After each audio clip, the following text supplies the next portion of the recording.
राजस्थान सरकार मुर्दाबाद।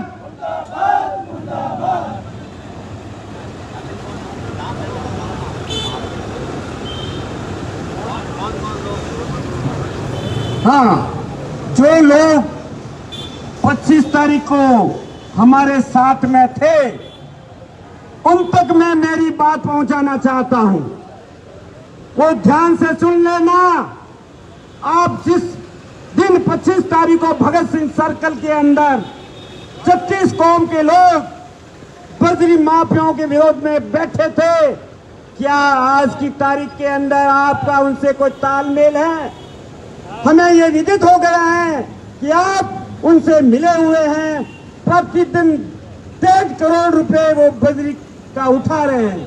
बजरी हमारी है, बजरी बालोतरा की है, बजरी बिठोजा की है, बजरी किटोम की है, बजरी आसोत्रा की है, बजरी जसोल की है। और यूपी का ठेकेदार प्रतिदिन 1.5 करोड़ रुपए वसूल कर रहा है और 1.5 करोड़ के अंदर शासन और प्रशासन की भागीदारी है, मिली भगत है। जनप्रतिनिधियों के घर पर पैसा पहुंचता है, पुलिस प्रशासन के घर पर पैसा पहुंचता है, हमें सब मालूम है। आने वाले समय के अंदर उन सभी का पर्दाफाश होगा। ये बात आप मान लेना। जब तक हमारी मांगे पूरी नहीं होगी तब तक ये धरना चलेगा, चाहे हमें कुछ भी करना पड़े। होली क्या दीपावली आ जाए, कुछ भी आ जाए, हमें त्योहारों का कोई महत्व नहीं है। हमें हमारी समस्याओं का समाधान करने के लिए आप ये मत देखना कि यहाँ 15-20 लोग बैठे हैं। आने वाले समय के अंदर हजारों की तादाद के अंदर जब महापड़ा होगा, जहां हमारा सुप्रीमो को यहाँ आएगा, उस दिन देखना कि बालोतरा को हम हिला के रख देंगे ना, हक रख देंगे। इस बात को आप गारंटी के साथ में नोट कर लेना। कांग्रेस सरकार हमारी मांगे बजरी माफियाओं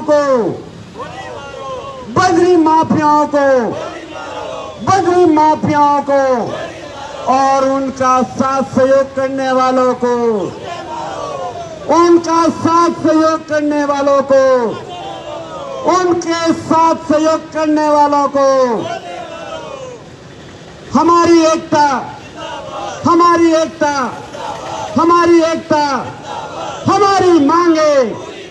हमारी मांगे। अशोक गहलोत होश में आओ, अशोक गहलोत अरे होश में आके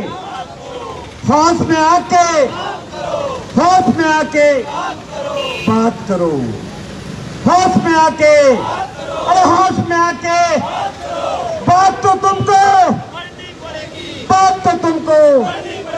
बात तो तुमको हमारी वाजिब मांगे माननी पड़ेगी। हमारी वाजिब मांगे। अरे वरना कुर्सी।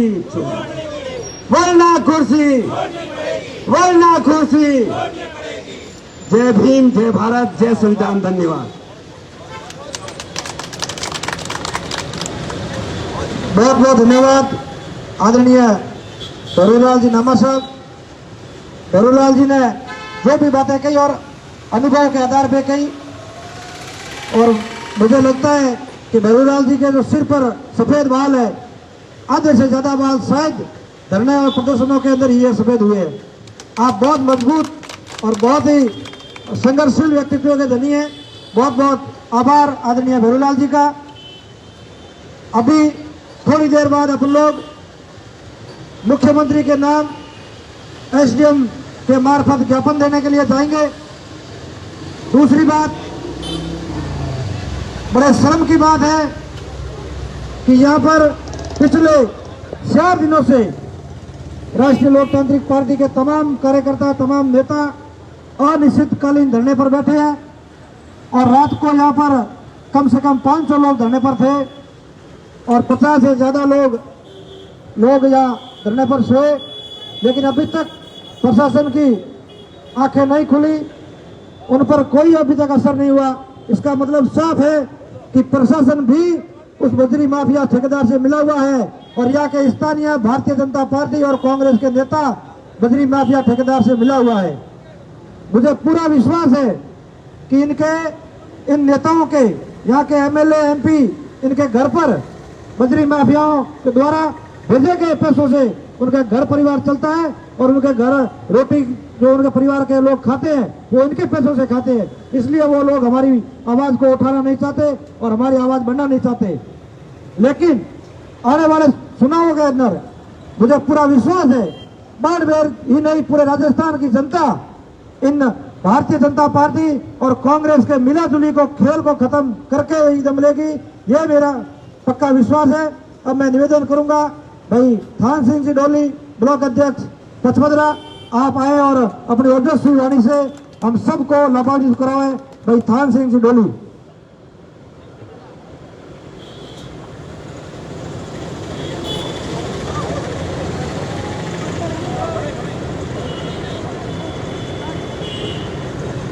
निकाल दुकानदार पर बाय तू भी।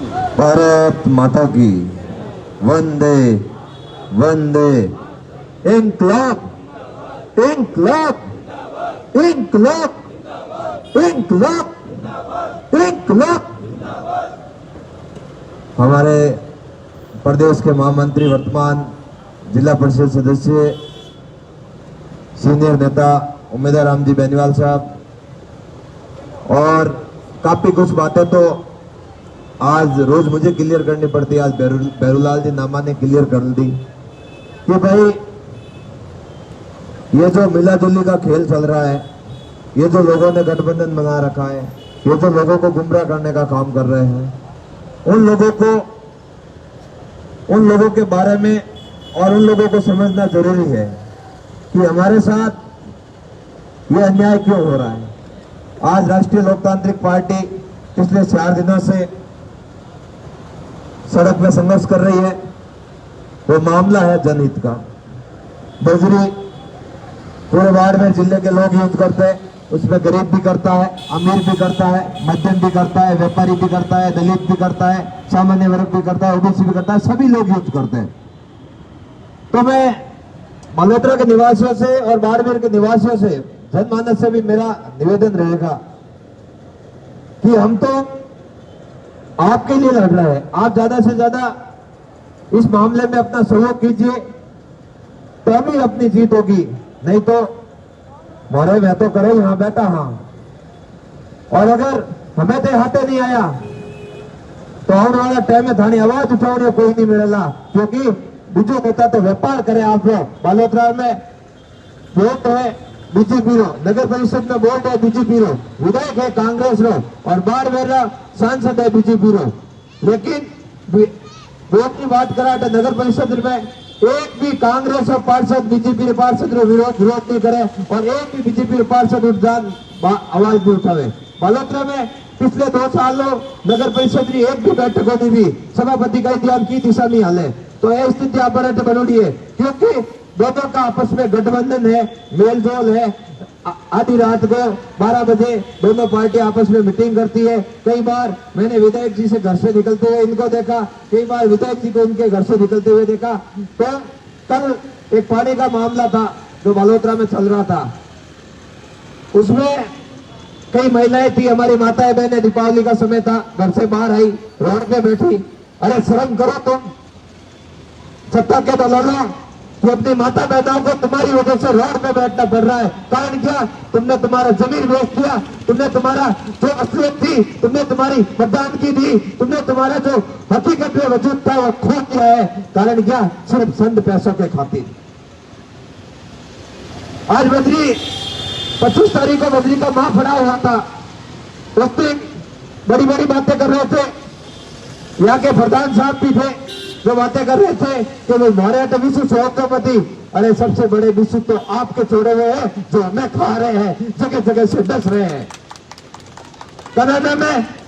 कनाना में इतसी और जसी भी आपकी लगी हुई है, जगह जगह डंपर आपके चलते हैं और मंत्री जी के बेटे के और मंत्री जी के खुद के डंपर चलते हैं और विधायक जी के डंपर चलते हैं। तो ये कैसे आवाज उठाएंगे?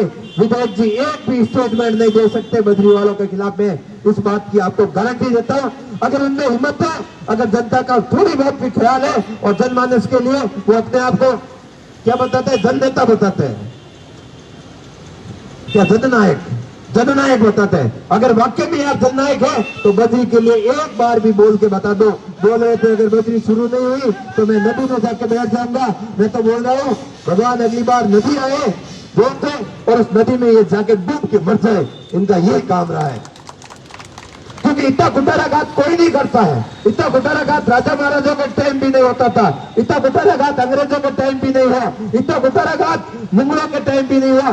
जितनी भी युद्धों ने शासन किया है कभी ऐसा कुटाराघात नहीं हुआ जो ये लोग कर रहे हैं। और इन लोगों को जवाब देने का समय आ गया है। राष्ट्रीय लोकतांत्रिक पार्टी मजबूती से बद्री के मामले को लेकर संघर्ष कर रही है और इस मामले को मजबूती से जब तक न्याय नहीं मिलता हम लड़ते रहेंगे। और दीपावली का तो इस बार हमने मानस भी बना लिया कि यही इसी डाक बंगले के आगे दीपावली मनाई जाएगी। और आज पूरे बाड़मेर जिले में आरएलपी के हजारों कार्यकर्ताओं ने हर जगह पे, हर तहसील पे, हर उपखंड के, हर पंचायत समिति मुख्यालय पे ज्ञापन दिए और विरोध दर्ज करवाया। और उसी सिलसिले में अब वो धीरे धीरे बालोतरा की ओर कूच करेंगे और बालोतरा को घेरेंगे। और बालोतरा को घेर के अगर ये बात नहीं मानी तो फिर आगे बाड़मेर की ओर, जयपुर की ओर, और जरूरत पड़ा तो आगे और भी दिल्ली की तरफ जाएंगे। लेकिन हमारी मांगे मनवा के ही रहेंगे और मनवा के ही दम लेंगे। और कल हमारा प्रदर्शन है वो है मुख्यमंत्री की शव यात्रा निकालेंगे बड़े बाजार में और लोगों को जगाएंगे जनसत्ता के माध्यम से कि बद्री के लिए आप भी मजबूती से लड़ो, मजबूती से खड़े हो जाओ। अगर अब नहीं जगे तो कभी नहीं जगोगे। ये लड़ाई आपकी है, आपके हक की है, आपके आने वाली पीढ़ी की लड़ाई है, आपके आने वाली पीढ़ी के वजूद की लड़ाई है। ये लोग किस हिसाब से बद्री स्टॉक कर रहे हैं उस हिसाब से इनका मानस है। बद्री जिस तरह हम सीमेंट खरीदते हैं कट्टों में, उसी तरह बद्री को खरीदना पड़ेगा। और अगर उसी तरह बद्री खरीदनी पड़ी तो हमारे मकान के सपने हैं वो सपने रह जाएंगे।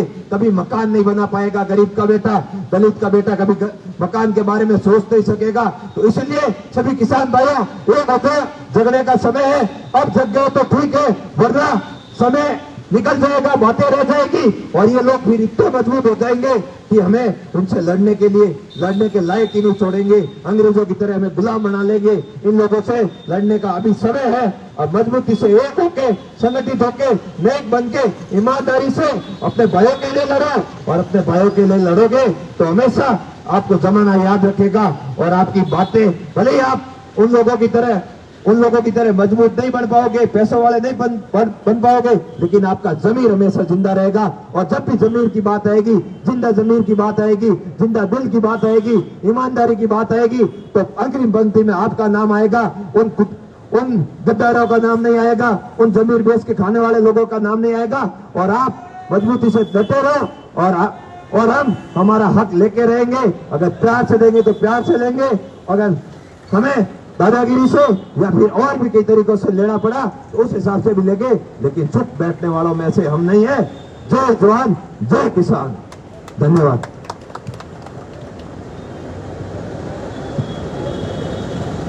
बहुत बहुत धन्यवाद भाई थान सिंह जी। थान सिंह जी ने जो भी बातें कही वो बहुत अच्छी बातें कही। अभी बाड़मेर जिले के समस्त भारतीय जनता पार्टी और कांग्रेस के नेताओं का जमीर मर चुका है।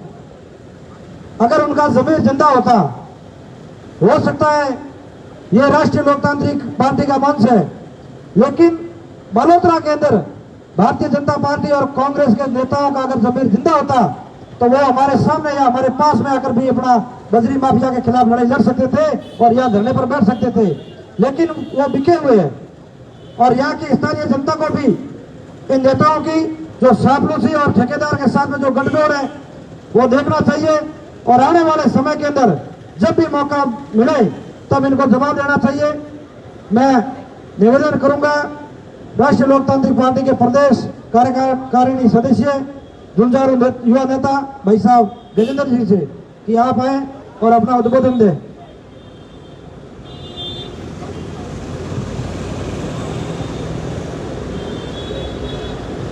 बालोतरा डाक बंगले के बाहर बजरी के मामले को लेकर के अनिश्चितकालीन धरने पर आज चौथे दिन हमारे बीच में उपस्थित राष्ट्रीय लोकतांत्रिक पार्टी के प्रदेश महामंत्री पर डटे हुए हैं। अन्याय के खिलाफ इस न्याय के महायज्ञ के अंदर किसी न किसी रूप सोशल मीडिया के माध्यम से प्रत्यक्ष और अप्रत्यक्ष रूप से जितने भी लोग बजरी के इस मामले को लेकर के बालोतरा के अंदर चल रहे राष्ट्रीय लोकतांत्रिक पार्टी के इस अनिश्चितकालीन धरने का जो लोग समर्थन कर रहे हैं, उन सभी का धन्यवाद ज्ञापित करना। देश के अंदर खात्मे का दौर चल